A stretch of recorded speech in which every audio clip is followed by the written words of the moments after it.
Sir, outsource कर्मचारियों को लेकर सरकार क्या फैसला आगे लेने जा रही है? आप कैबिनेट सब कमेटी के अध्यक्ष हैं, तो क्या अब तक की जो स्थिति है इस पे आप अगर बताएंगे थोड़ा। आउटसोर्स कर्मचारियों को लेकर के हमारी 3-4 बैठकें हुई हैं और 3-4 बैठकों में अब हम इस निर्णय पे पहुंचे हैं कि जितने भी आउटसोर्स कर्मी हैं वो उनसे भी हमने कहा है कि आप अपनी इच्छाएं हैं उनको व्यक्त करें कि किस रूप में आप जो है सरकार के बीच में आना चाहते हैं। और मुझे ऐसा लगा कि जैसे हमने उनको कहा कि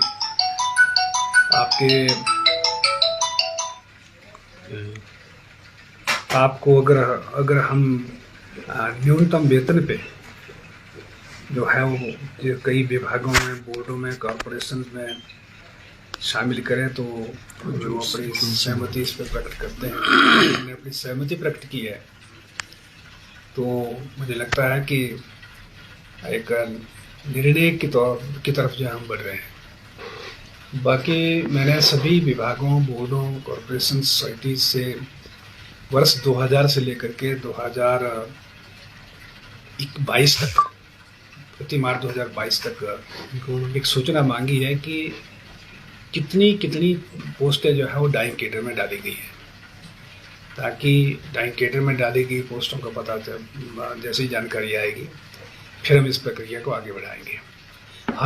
हर विभाग में, बोर्ड और कॉरपोरेशन में विस्तार हुआ है।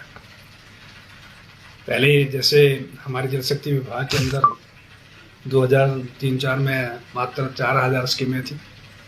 अब जल जीवन मिशन आने के उपरांत धनराशि का बहुत बड़ा भाग जो है भारत सरकार से मिलने के उपरांत जो है अब हम लगभग 15,000 पेयजल और सिंचाई की योजना की तरफ बढ़ रहे हैं। तो जितनी ज़्यादा योजना बढ़ी हैं उस पर ज़्यादा मैन पावर की आवश्यकता है। उसी प्रकार से पीडब्ल्यूडी में भी पहले, क्योंकि मैं 1998 में पीडब्ल्यूडी मिनिस्टर था, तो 2001 तक जो है वो सड़कों की कुल लंबाई लगभग 16-17 हज़ार किलोमीटर थी, लेकिन अब वो लंबाई बढ़ करके जो है वो 40,000 किलोमीटर का आंकड़ा टच कर गई है। जब विस्तार हुआ है तो उस विस्तार की दृष्टि से मैन पावर भी बढ़ी है।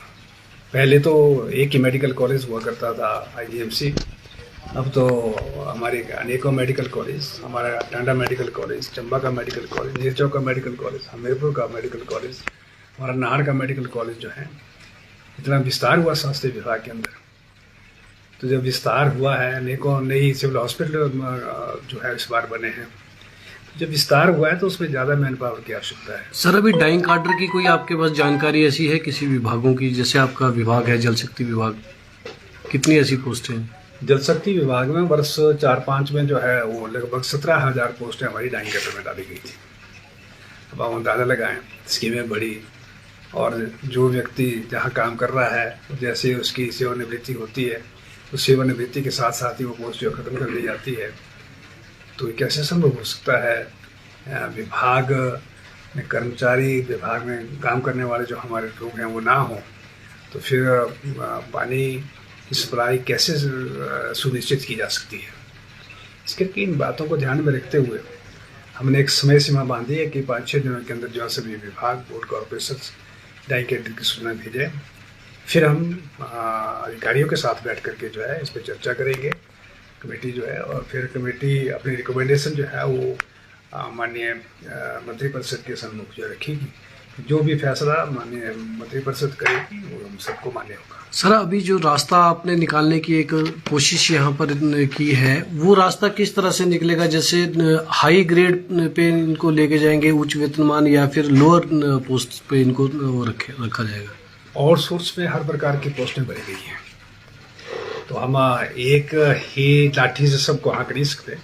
उसके लिए अलग अलग कैटेगरीज जो है हम बनाने की तरफ बढ़ रहे हैं।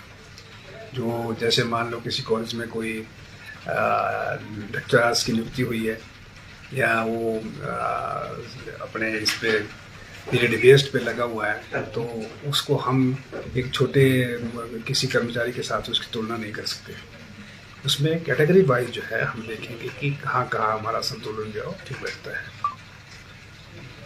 लगभग अभी 30,000 पद हैं सर आउटसोर्स के, तो ये मान के चले हम कि अब इनको बड़ी राहत जो है वो सरकार देने जा रही है। सरकार ने अगर फैसला लिया है तो राहत के लिए लिया है। माननीय मुख्यमंत्री जी ने, माननीय कैबिनेट ने ये फैसला बड़े सोच समझ के लिया है, ताकि इन बच्चों का जो शोषण हो रहा है उस शोषण से इनको कैसे बचाया जा सके।